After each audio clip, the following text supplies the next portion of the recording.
This week on the Analog Circle podcast, we get alleged specs for the PlayStation 5 and Xbox Series X dev kits. Sony is skipping PAX East.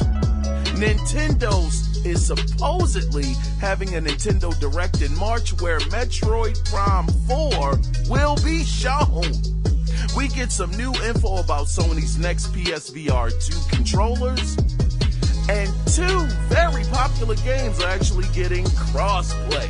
All of these stories and a few more in episode 116 of the Analog Circle podcast. I am your host, Kiaun Mitchell, and I must say welcome, goddaggit. Welcome to the show. I missed you guys, and it is fantastic to be back for another week to talk about this gaming culture that we are all so passionate about. Now, guys, before I get into the news and all of that good stuff, I want to let you, the listener, know before I get into my favorite part of the podcast, which is, of course, the feedback section. If you guys want to be a part of this section of the podcast, you can do that 2 different ways. You can either call in at 443-216-9934 and let your voice, me, be heard. Or you can email the show, and the email address is the Analog Circle Podcast at gmail.com. Now, guys, if you also want to listen to the podcast on various other platforms, it is available on SoundCloud, Stitcher Radio, I believe, where else is it? Man, it's everywhere. It's on iHeartRadio as well as Google Play. You can just find it. Type in the Analog Circle Podcast, and it's everywhere. Feel free to enjoy it, download it, and have a good goddamn time. Anyway, as always, guys, like I alluded to just a few minutes ago, I want to go ahead and get into my favorite part of the podcast, and it is the feedback section. I get to hear back from you guys, you listeners out there that power the show, that make the show what it is, because I tell you guys this a lot. If nobody is listening, it is not worth even attempting to do a podcast if you don't have anyone listening. So shout out to all of the listeners out there. Thank you guys so much. It's because of you guys that I am here right now. So without further ado, I want to get into this first email, and it is no other than, God dang, this brother got a heck of a track record, man. I want to get into Mr. Cody Clark's email. Now, the title of his email is called Deals That Make Deals Dealable, No Deal. Dealable, I'm sorry. Deals dealable, no deal. Oh, man. I tell you, Cody, here we go, brother. Man, only you, man. All right, here we go now. His email starts off with this. He says, I was watching some videos that mentioned Sony is breaking tradition with not coming out with prices for their new consoles in mid to late February, which I think is telling, as they use all this time to control media and hype and all of that stuff. That's a great point. He continues to say, I feel like the last few times Sony has waited till, E3 to drop the mic? To be honest, they said that if people had to get a second job to get a PlayStation 3, then they knew people would. And Microsoft has a program where you can pay month to month to buy an Xbox S or X. So I bet they will do the same thing with the cheaper Xbox. The fact that these systems will still be cheaper than a Razer flip phone or the new foldable Samsung Galaxy should tell us a lot about the game market. Whatever the prices will be listed as, come November, they will be $50 off, or you'll pay the MSRP and get 1 or 2 games for free. Do I expect the Xbox to be $449 and then Sony to be like, oh, snap, $429.99 for us? Yeah. Does a difference of $100 really matter? If we were all 16 years old, maybe. Which system will have the most fun and the fastest load times for Cyberpunk 2077? That is all I need to know. Cody, man, as always, brother, this guy's the MVP. I call him that for a reason. Thank you so much for this email. And I tell you, last week, matter of fact, I was asking you guys, which company would release their numbers first? Would it be Microsoft or would it be Sony? And usually Sony is the first to market. But anyway, we'll get into that in just a second. But Cody, for that last part, I absolutely hear you on that, man. For me, load times, that is one of the biggest things I'm looking forward to seeing change in the landscape of gaming in the upcoming generation. Whoever can load fastest, that's going to be a nice edge to that company.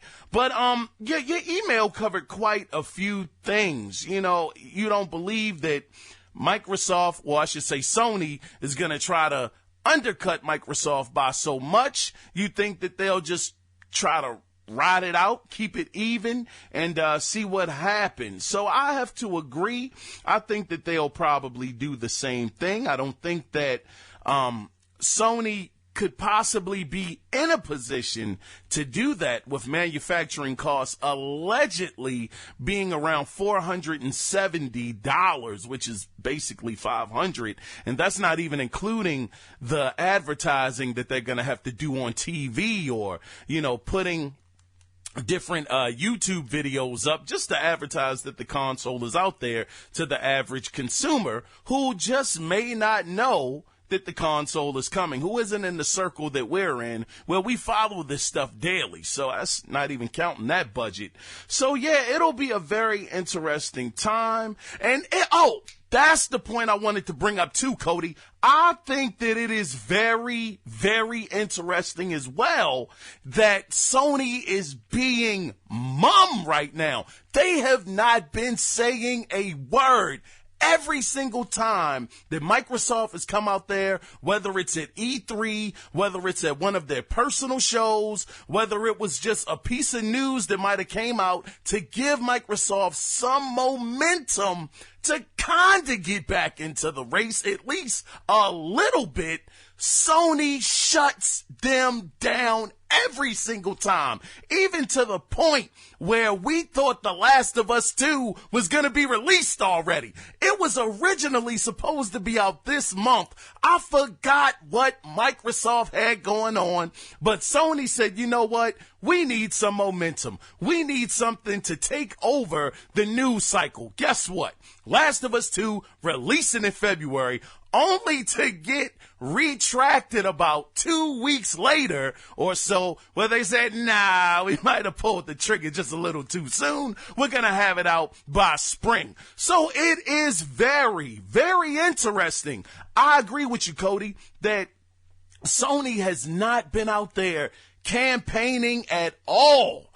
Very quiet. I truly thought that by this time that, after Microsoft did that secret strike on them, back at the VGAs, the Video Game Awards, and showed the Xbox Series X and even showed Hellblade.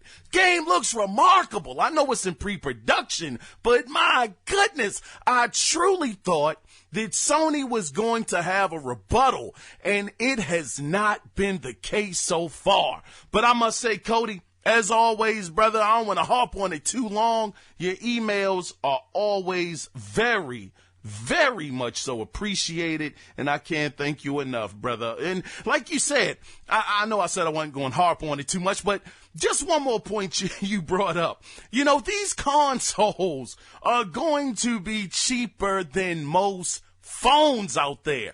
people, and I understand that it's kind of like an apples and oranges comparison. People get a chance to put the phones on layaway, as it were, with your carrier, so you're only paying an additional $20 a month. But Cody brought up that point as well, where you can actually not rent, but you're basically paying on owning one of their consoles on a monthly basis. So once again, Microsoft, if they continue to advertise that, I don't think I have ever seen an advertisement for being able to pay on an Xbox One X or an Xbox One S monthly until I could actually own it. So that is a fantastic angle that you brought up as well, Cody, having Microsoft be able to even do that. And that can be very appealing to parents if it's $20, $25 a month and it's no interest. Man, my goodness. What a win-win. And even if you have an Xbox One X, now somebody correct me if I'm wrong, if I'm getting the details muddied or muddled or whatever the case may be, but I thought I read somewhere where if you were not renting, I keep saying renting, but paying on this console monthly to eventually own it, and you had the X, you would have the option to actually go up to the next console, to the Series X. I don't know, man. I might have been daydreaming on that one. Don't quote me on that. But my point is that it looks like Microsoft is putting all of their ducks in a row. They're making sure that they can hit the consumer from different angles. So, like I said, Cody, this was a fantastic email. I can't thank you enough, brother. And please continue to write in. So, up next, we have a repeat caller. My goodness, this brother has been calling in. I believe it has been 4 weeks in a row, at least 3, I believe, in a row. And it is so appreciated.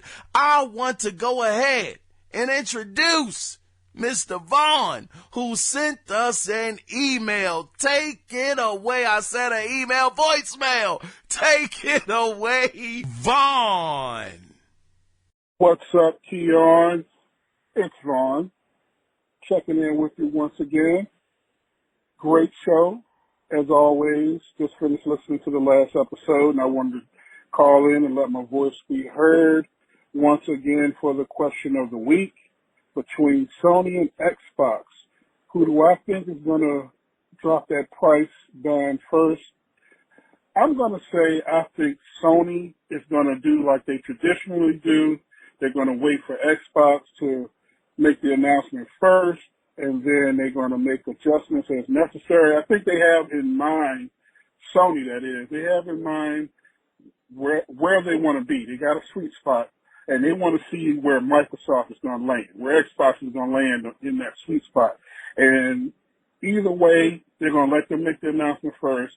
They're going to come out, drop it lower, even if they have to lose. Well, we know they're going to lose on the console, and for every sale, we know they lose money. But here's my concern.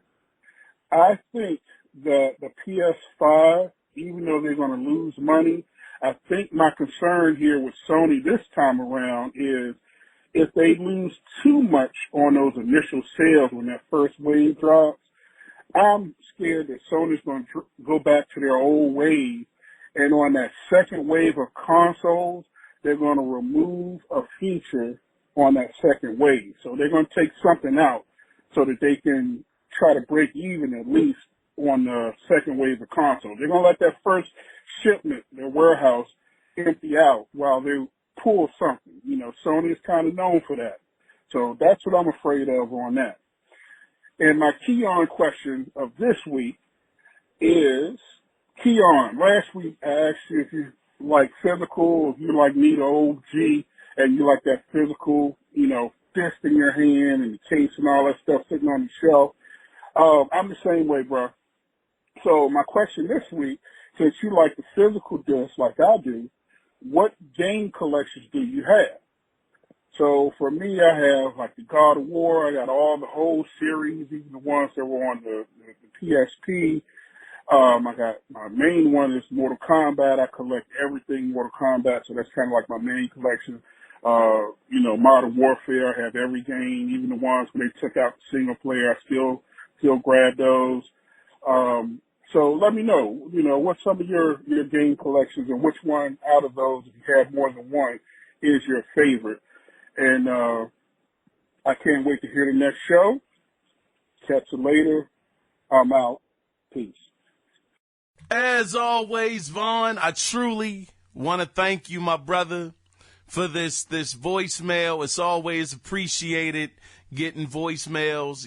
Just any feedback from any of the listeners is so appreciated. And Vaughn, like I said, man, you've been calling in, and good grief, I can't thank you enough. Greatly appreciate that. So let's go ahead. Let's get into your voicemail, brother. So you believe that Sony is going to stay traditional. They're going to let Microsoft go out there, tell their price, and then Sony is going to undercut them. Now, this is so interesting to me, Vaughn, because I would think that Microsoft, knowing that this is Sony's MO. This is what they do. They let Microsoft go out there and they let them get shot up with all of the arrows, all of the gun bullets, and they just get blown to smithereens every single time when they get out there on the stage and they go first.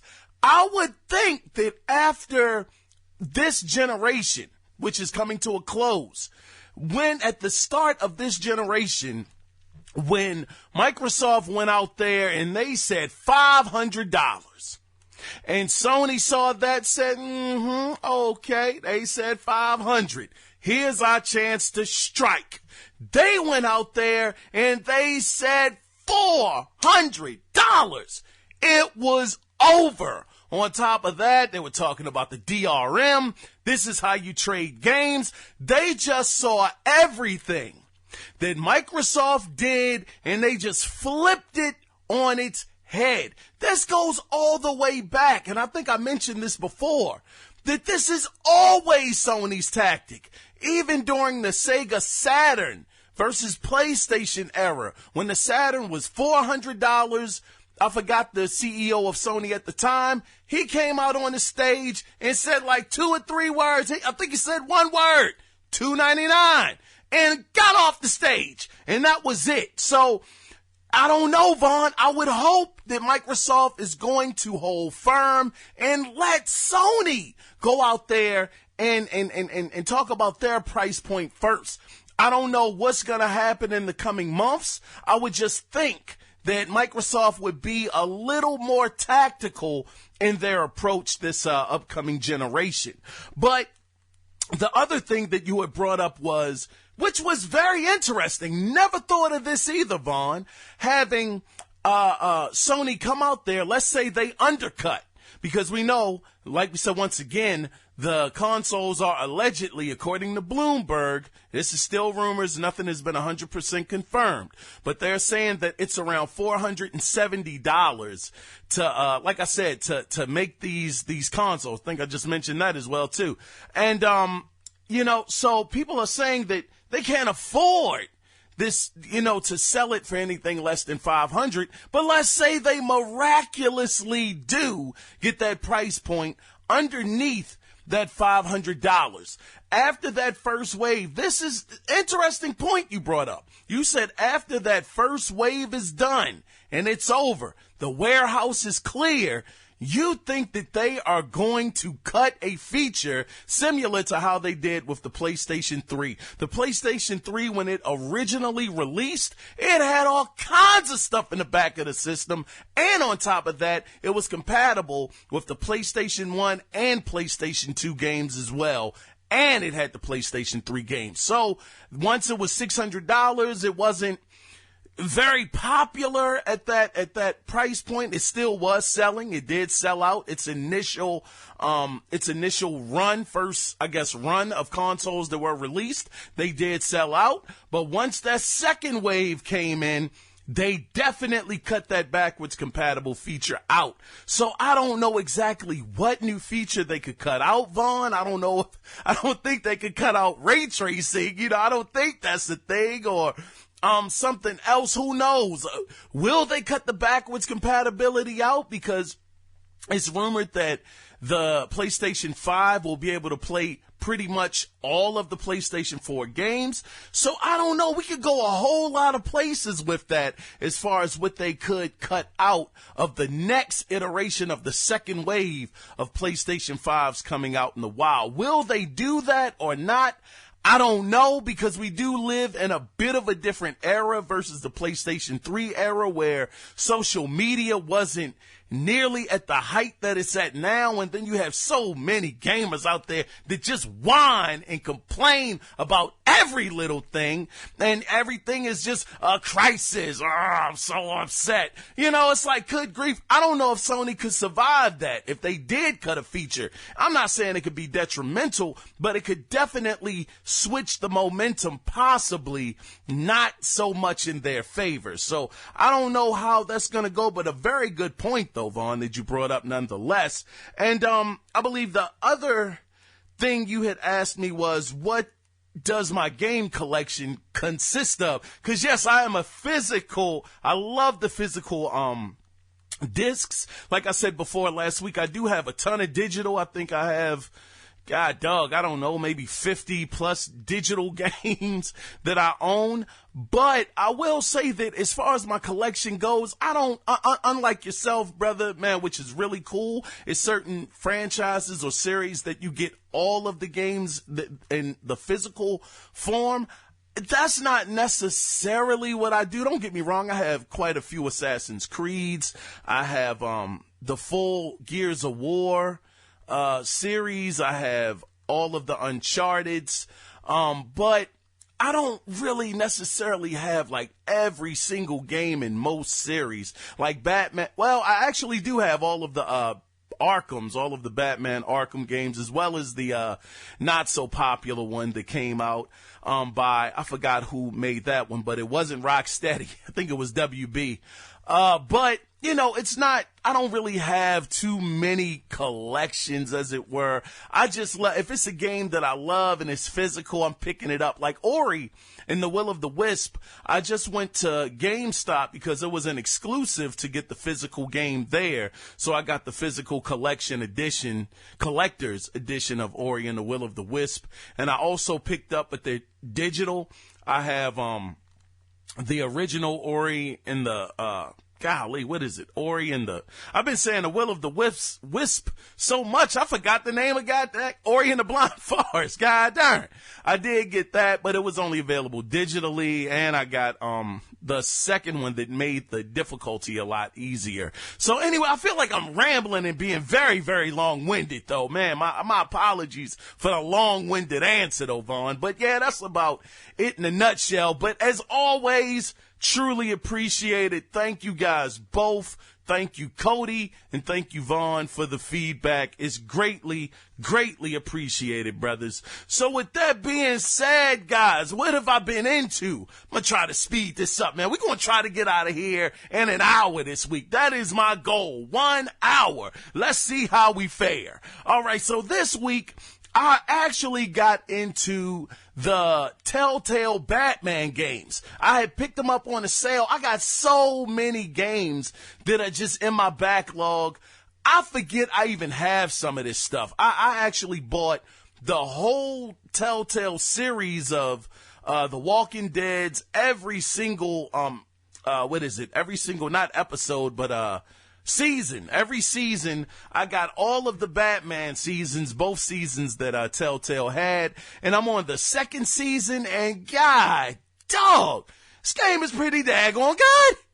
I gotta admit, I mean, I wasn't a little skeptical. The only other Telltale game that I played before Batman, a Telltale series, was The Wolf Among Us, and The Wolf Among Us was absolutely fantastic. One of my favorite games, and I was so elated when they said that The Wolf Among Us 2 would be releasing one day. They didn't give a release date at the Video Game Awards, but I tell you, this game has been really good, man. I have thoroughly enjoyed it. The story has been solid. The voice acting has been solid. Graphics have been good.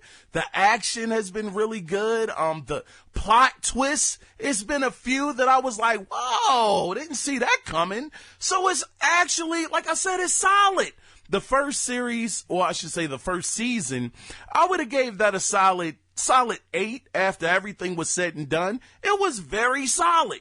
And now I'm on the second season and the first episode, and it's starting out again with a bang. So it's been great. If you guys have been on the fence about it, you guys have been missing Batman a little bit, and we got some Batman news coming up a little later.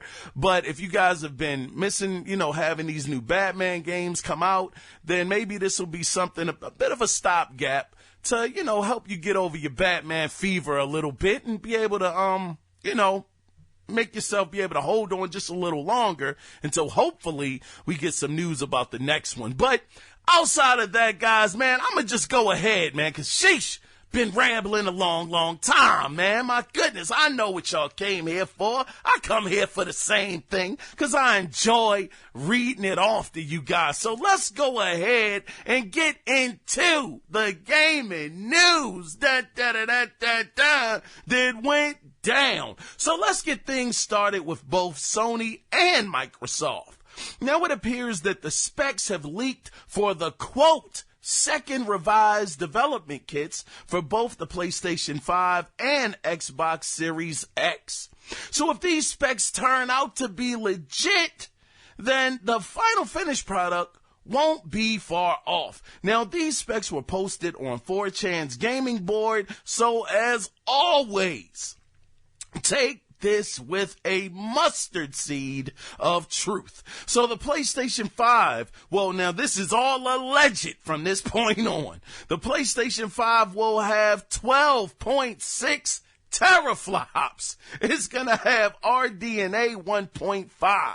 The Xbox Series X will have 11.8 teraflops, RDNA 1.5. I see how they just kind of flipped the PlayStation 5 to have a whole terabyte more. My goodness.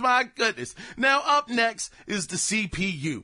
Now the PlayStation 5 will have AMD Zen 2 running at 3.6 gigahertz. Woo, man. The Xbox Series X will allegedly have AMD Zen 2 at 3.7 gigahertz, which is a 0.1 gigahertz more than the PlayStation 5. Man, oh man. Like I said, take this with a grain of goddamn mustard seeds. All right, so the RAM. Now, the PlayStation 5's RAM will allegedly have 18 gigabytes of GDDR6, plus they're going to have 4 gigabytes of DDR4. The Xbox Series X will allegedly have 16 gigabytes. Man, they undercut the daggone Series X like a bug. But they said it's going to have 16 gigabytes of GDDR6 plus 4 gigabytes of this stuff gets very, very tongue twisting, DDR4. So they're both going to have 4 gigabytes of DDR4, but the PlayStation 5 is allegedly going to have 2 extra gigabytes more than the Xbox Series X. So next is the storage. Now the PlayStation 5 will have a SSD running at 5.5 gigabytes a second, and it'll have a 500 gigabyte hard drive, whereas the Xbox One Series X is allegedly supposed to have a solid state drive running at 3.8 gigabytes a second, and they're giving a 1 terabyte with that one. I don't know. Anyway, the visuals and sound. PlayStation 5 has dedicated cores for ray tracing and 3D audio, and Xbox Series X has dedicated ray tracing cores.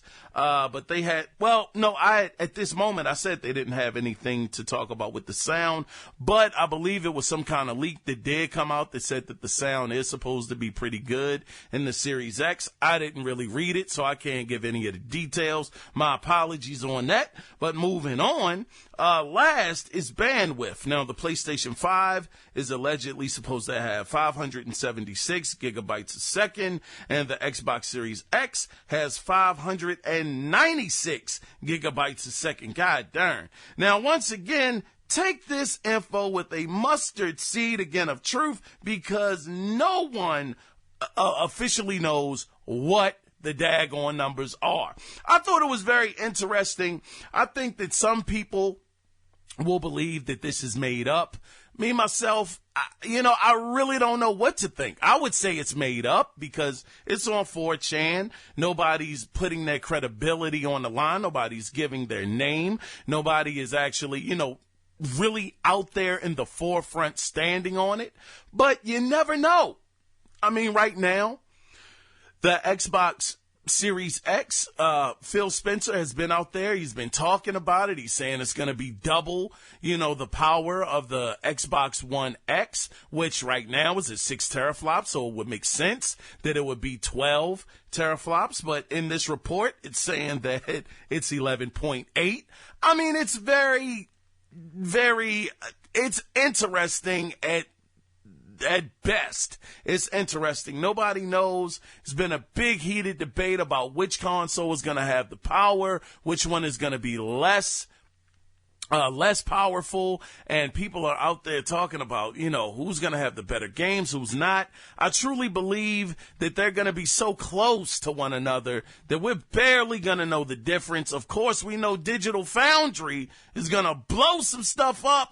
They're going to be like 300 times the zoom in resolution of the screen and be like, yeah, as you can see, it's a semi tear on one of the textures on the left corner of his tentacle. I don't know. I mean, we already know what Digital Foundry does, and I respect Digital Foundry. I really enjoy listening to their videos and watching them. They're very interesting. But nonetheless, let's go ahead, man, and let's move on to the next story. Now, let's get into some Witcher 3 news. Now, on the Witcher 3 news that is on the Nintendo Switch. Now, if you weren't aware, a brand new update to the game was released on Tuesday, which added a actually not just one new feature, but it actually added new features like touch control support, more text languages, graphical options, which include the ability to adjust features such as depth of field and anti-aliasing, motion blur and chromatic, and what did I write here? Aberration effects. There we go. And to me, one of the best new features, though, is the save file integration with Steam or GOG. So if you have finished gaming on PC and you have to leave out for a flight or a bus trip, or you just got to go to work, and you're on the train, you can continue where you left off on the Switch. Now, the update also has some bug fixes and performance optimizations. I gotta tell you, the Switch is the best Nintendo console ever. I'm just ready to just put it out there. These guys were able to get The Witcher 3 to run on the console. And not only is it able to run on the console, but for PC guys that have a Switch, they can actually save their game onto the Switch or vice versa and be good. They can walk out the house, have the save of The Witcher 3, and keep on playing. This is a fantastic feature. My hat goes off to Nintendo. My hat goes off to the team that was able to port this over. It has been absolutely unbelievable. So for anybody that has The Witcher 3 on the Switch and you may have to leave out, or you're trying to finish the game and you have it on the PC and you got to leave out, man, you ain't got the fear at all. Just pick the joker back up and keep on walking and continue off where you left off on the PC. God dang. Now let's talk about Sony. Now we just finished talking about Sony just a few minutes ago, but let's talk about them a little bit more. So it seems like Sony just can't catch a break when it comes to putting on a show or being present at a showcase, because it has been confirmed that Sony is skipping PAX East, that of course starts February 27th. Now here is the direct quote from SIE Content Communications Manager Justin Massengill. He says, "Today, Sony Interactive Entertainment made the decision to cancel its participation at PAX East in Boston this year due to increasing concerns related to COVID-19, which is also known as the coronavirus. We felt this was the safest option as the situation is changing daily. We are disappointed to cancel our participation in this event, but the health and safety of our global workforce is our highest concern." End of quote. Now, I got to say, before we talk about PAX East, they also said that they will not be attending GDC. God dang it, Sony. God dang. So that Last of Us 2 demo that was going to be available to the public to play, and everybody would be able to give their impressions and talk about it openly and from a player's standpoint, a game player's standpoint, that is up in smoke. We have just not seen Sony out here. Like we were just talking about earlier with Cody and with Vaughn. I mean, they are just missing this year. And it blows my mind. People, I mean, the coronavirus, look, I get it. You want to keep your staff safe. I understand that 100%. But couldn't you at least, Sony, look, if you're not going to be there, what is stopping you? What is stopping the team from having another state of play? I keep on forgetting the name of that doggone thing. A state of play. I love the state of plays. I think they are phenomenal. They are short, to the point, and they give you the information right away. It would just be nice to see Sony come out here and start just talking a little bit. So you mean to tell me you're not, God dang, they're not going to be at PAX East, they're not going to be at GDC, and they're not going to be at E3. Now, look, listen, brothers. Woo! That's a lot of events. They did say that they will be at the Tokyo Game Show, though. I believe they said they will be present there. But my goodness, Sony, you said you were going to be at hundreds of events. Now, granted, it's still very early in the year. It's only February, darn near March. We're about to be into March very, very soon.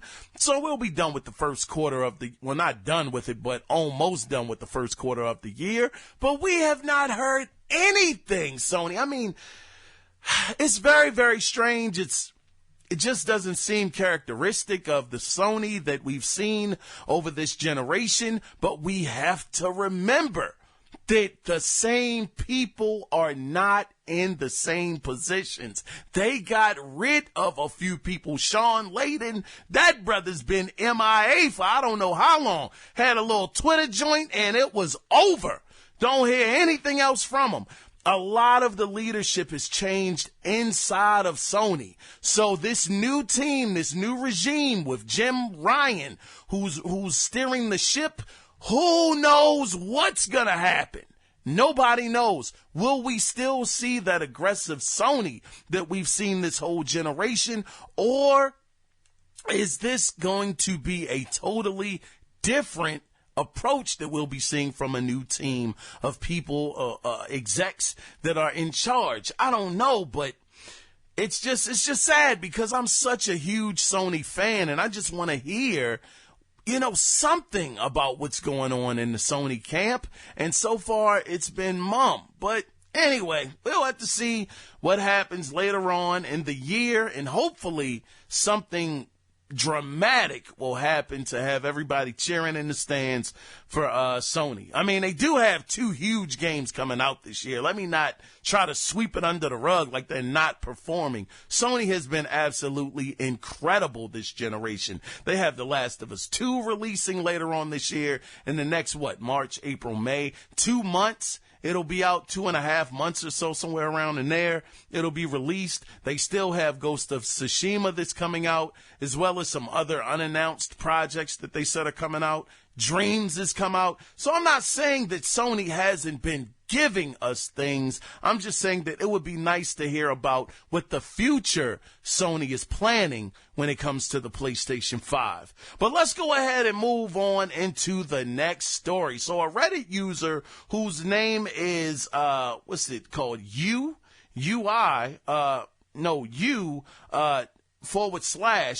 Horizons,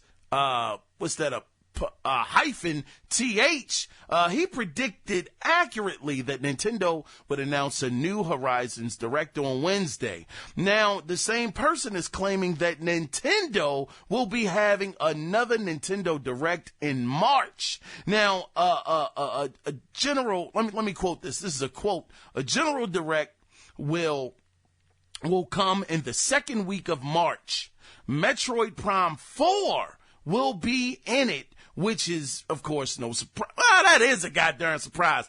Metroid Prime 4, this guy's saying that the second week of March, they are going to have a Direct, and in this Direct, they will be sharing Metroid Prime 4 on that Direct. It's going to, who knows, is it going to be gameplay? Is it going to be screenshots? Is it going to be story?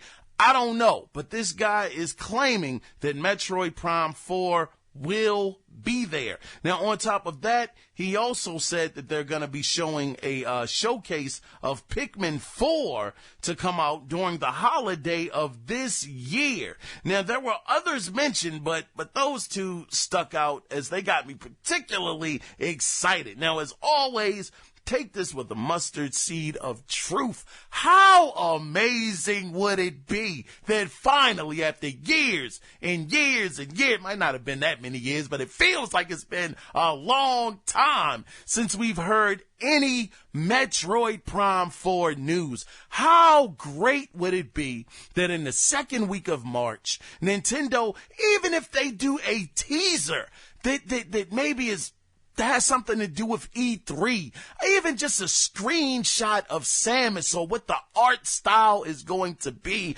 would be enough for me, because I'm so excited to see another Metroid game. How cool would that be? I'm rambling. I'm going to move on because we had 42 minutes. God dang it. All right, let's move on, man. Now, so over the years, Xbox hasn't really given us a home run at their E3 conferences, but yet here we are again with another E3 looming about 4 months away.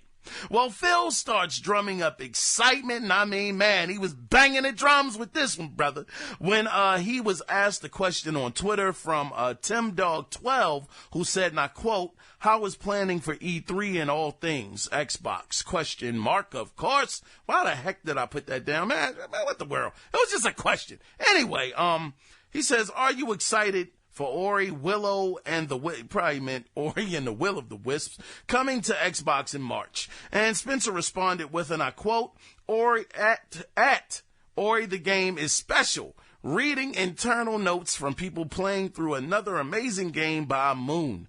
Next E3 meeting is today. Tons to talk about between now and E3 and deep portfolio of Xbox Game Studios games for E3.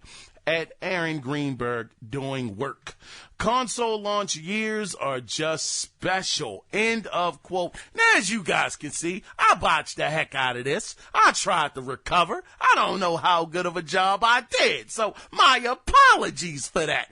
But this was very interesting to me because this guy said, Phil that is, that a deep portfolio of Xbox Game Studios are starting to rev up for E3. So could this be the year? I mean, Already, we've seen Ninja Theory come out there with Hellblade 2, with what's it called? I ain't even going to think of the name, the Margarine Project or the M something project that they have in the works, as well as releasing the other game. What's it called? Bleeding Edge, which people actually said is pretty good. It's not my type of game, I can tell you that.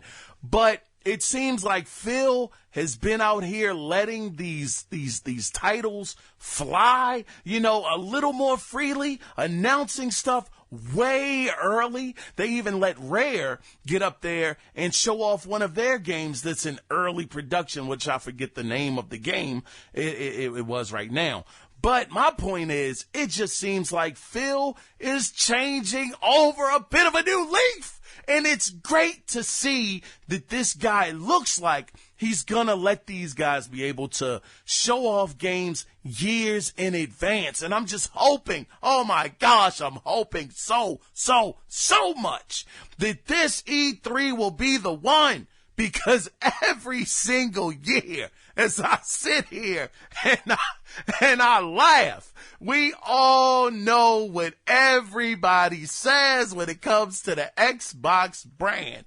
Just wait until the next E3. My gosh. I'm tired of waiting, god dang it. I need something to happen. And with this being a new console generation coming up, I'm really hopeful that Microsoft, that Phil Spencer and his team will show some amazing experiences. Phil said on Gamertag Radio, shout out to them brothers, Gamertag Radio, that they're going to be bold and they not going to be, I don't want to misquote the guy, I'll just stick with bold. They're going to, do things differently, and they're going to be aggressive and all of that great stuff. So hopefully it comes out in the next coming months, and at E3 is just a full blowout of AAA games, new IPs, and just a barrage of just greatness that happens on the Xbox side. I'm really looking forward to it. Last E3, I was sold the pipe dream. I felt like when they said it was going to be the longest and the biggest E3 that they had, it was not the longest. My gosh, the games definitely were not the biggest at the time. I was so disappointed and disgusted, but I'm holding on, god dang it. I'm holding on that this year will be the year that Microsoft will show something off that will get us very excited as gamers, not just as Xbox fans, but as gamers. So let's go ahead and move on. God dang, I don't know if I'm going to be able to make it. I don't know if I'm going to make it in an hour or less, guys. I got about 13 minutes. God darn. Okay, so let me try to speed this up.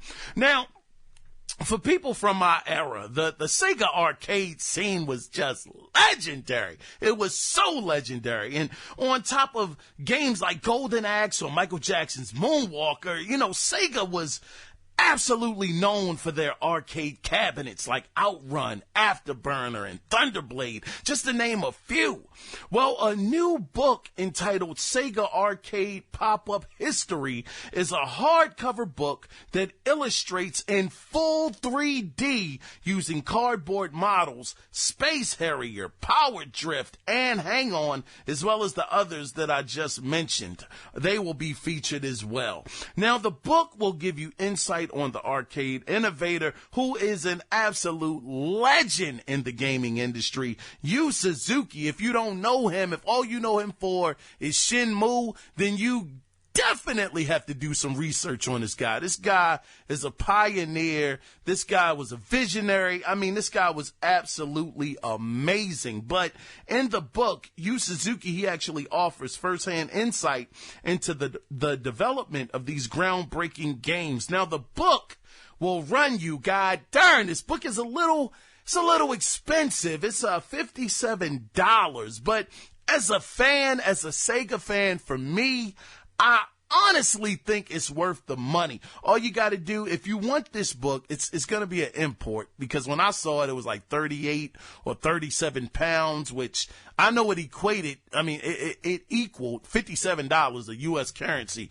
But all you got to do, if you are interested in this book, just make sure that you type in Sega Arcade Pop-Up History. The book it's freaking amazing just to see these 3D models popped up. And I mean, it has the detail of the arcade. It just talks about all of the, just the dimensions, just everything that went into the arcade cabinet itself. But like I said, time is ticking. I'm going to try not to go over an hour. We going to see how it goes. Got about almost 10 minutes left. Now, we already heard, we're going to move on to the next story though, but we already heard that the PlayStation VR 2 is being worked on, but we now have more info, but this time we have news, new information on the controller patent for the unit. Now, it was filed back in 2018, and according to the patent, the controller shows off strap-on controllers for each hand with sensor units for finger tracking. The document also describes, and I quote, either as an electrostatic sensor or an infrared sensor, end of quote, as the means by which it will detect proximity or contact of a finger. Now, the sensors are arranged along the longitudinal direction of the group unit, which comprises 4 small buttons and a 5th larger button at the top for the index finger, end of quote. And it seems like, man, basically, I don't know why the heck I wrote all that. Man, just think about the Valve Index. See how those controllers look, brother. It is pretty much kind of along the same lines. I don't know why I wrote all that down, brothers, but I thought it was very interesting. I don't want to sell it short. This is really, really great tech if it comes out to be the way that they're saying that it could be. Having this controller be able to sense each one of your fingers' individual movements. Can you imagine the immersion that could bring to a VR game where certain instances, maybe you have keys and you can just, and this is something I'm just thinking of up off the top of my mind, didn't get as much thought, but you got some keys that you might have in the virtual world, and you can just take your index finger and just kind of move them around your virtual finger, or taking certain things off the shelf and being it. Well, of course you can throw things in a VR world. That's nothing new. But I'm just saying, just the crazy hand tracking and the finger tracking, just the detail that this controller could bring to console gaming, to VR console gaming, could be absolutely amazing. So I'm very, very excited to see, and hopefully, this will come to fruition, because we know how patents work. Sometimes they come out, sometimes they don't. But hopefully this one will be one that stays, and Sony can get rid of those glow ball controllers that, the tracking wasn't bad on them, but it could be better. I mean, like anything, technology is consistently growing, getting better, and that tech is just a little outdated. So with this new technology that they're working on, or at least have the patent for, they'll be able to bring something exciting and new to the VR space, especially for us console gamers. So let's move on to the next story. Now, according to Kotaku, the sequel is already in the works for Star Wars Jedi Fallen Order 2. So once again, according to Kotaku, EA actually has 2 Star Wars projects in the works. The first one is a, quote, smaller, more unusual, end of quote, project at EA Motive, and the other is, of course, Jedi Fallen Order 2. So I guess this shouldn't be a surprise, because this game did very, very well. I believe it was the fastest selling digital launch for a Star Wars game in its first 2 weeks. EA saw a very, very big return. I believe the game sold more than they were actually expecting for it to. So it would only make sense that EA would go ahead, capitalize on a great game, a great single-player Star Wars game that everybody had been waiting for.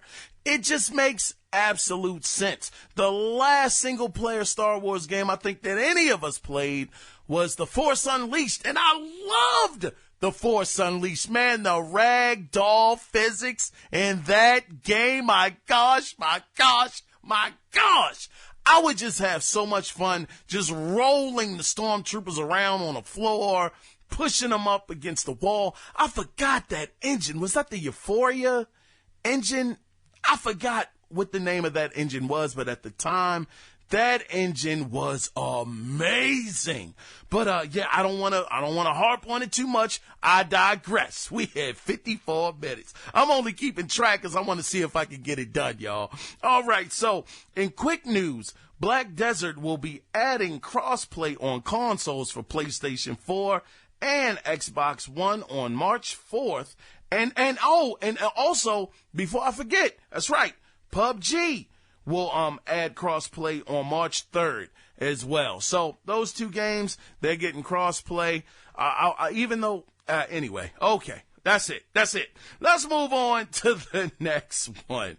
Now, for Zelda fans, let's hop on the rumor train because, as always, take this info with a mustard seed of truth. So, as always, this is coming from Reddit, and the alleged leaker is saying that Breath of the Wild 2 will show Link and Zelda rebuilding Hyrule while dealing with a new threat because Ganon won't be back, of course, for, reasons that we all know. But more interestingly, we will be getting playable flashback sequences of Link before he slept for 100 years. Now, the leaker said that it will be, quote, very Godfather Part 2-esque. End of quote. How dope would that be? Like I said, I'm not going to sit up here and lie to your listeners. I have not been the biggest Zelda fan. Breath of the Wild is pretty much where my journey is beginning in the Zelda verse. I have to say that, and I will continue to say it because I don't want to be a fraud and lie to y'all. But just for the people that have been into the Zelda lore, that have been riding with this character for years since the NES, to be able to play through some of these years where where Link had slept for that 100 years, to be able to play out those scenes through flashbacks. Man, if this is true, that just sounds really cool, man. It sounds like something that the fans would absolutely enjoy and that, it would be a great addition to the game. So we'll have to see if that's true or not when Breath of the Wild Part 2 releases. But in another quick news story, though, Final Fantasy VII Remake, God dang, this game is huge. This game is going to require 100 gigabytes of hard drive space, which, like I said, is just huge. Now, the game will ship on 2 Blu-ray discs as well. So, I have to believe 100 gigabytes. God darn. I don't think this is going to be a short game. Even though I understand it's the first episode, I cannot imagine a game shipping on 2 Blu-ray discs at 100 gigabytes to install is going to be a short experience. I think it's going to be, God darn, I think it's definitely going to be the length of a full game. I just can't see it any other way. The only other game I think this generation, I'm sure it's been a few, but the first one that sticks out to me that shipped on double discs was Red Dead Redemption 2, and we know how long and how big that doggone game was. So, look, Final Fantasy VII Remake, I believe, will be out in April, so we'll all be able to see over the next less than 2 months. But let's go ahead and get into the last story. I just might do it. I just might. Now, WB Montreal continues to stir the pot with these Batman leaks, but gives us nothing that is concrete about the game. So once again, rumors have started. Now, this latest rumor comes from Savage Sabi, his name is spelled S-A-B-I, who is a major source of gaming news and leaks. And according to him, the new Batman game will be a reboot of the Arkham franchise. Now, he's claiming that he has spoken with, quote, multiple people about the project who say that the Court of Owls is, quote, still a big focus, and end of quote. And the name of the game has changed during development. So this is really interesting. I mean, WB, they continue to antagonize us. They won't give us anything concrete, and everything is still rumors. But according to this guy, once again, like I just said, he's saying it's going to be a reboot of the Arkham series. The Court of Owls is still a big theme, so we'll have to see. But guys, oh my goodness, that is the end of the gaming news this week. My goodness, I did it. Got through the gaming news in an hour, less than an hour. God dang, I didn't do it. Shucks, we still got to go over the question of the week. God dog it. I came so close, man. Oh, man. All right, y'all. The question for this week, man, let me find it, brothers. Let me go ahead and sift through. All right, man, what I wanted to know and get you guys' opinion on this week is should mid-gen upgrades continue into next generation? I gotta tell y'all, I don't have an Xbox One X. I don't have a PlayStation 4 Pro. I didn't want them. I felt like, look, I understand they do a lot more. Graphically, it's great, you know, as far as the well, two different things, but the resolution is really good. Frame rate is better. Load times are better. And I'm like, yeah, that's great. But I'm not buying into it because I'm just old school, man. You know, you brought the console out, PlayStation 4, Xbox One, okay. They were underpowered when you brought them out. Work with what you got and shucks, get them next time. Because there was no freaking way I was going to spend that same amount of money over again on two consoles that were playing the same games that I could play on my original Xbox One and my original PlayStation 4. So for me, I would hope that they will not have mid-gen upgrades in the next generation because, once again, just like this generation, I will not be getting a mid-gen upgrade. I just don't see the point of it. I mean, like I said, for people that just are that crazy over the frame rates, and don't get me wrong, frame rates are really, really nice. When you see what 60 frames per second can do versus 30, god dang, yeah, I could see the allure, but I felt like they were robbing me, man. I was like, nah, I'm not doing this. Not at all. So I would love to get you guys' opinion on this.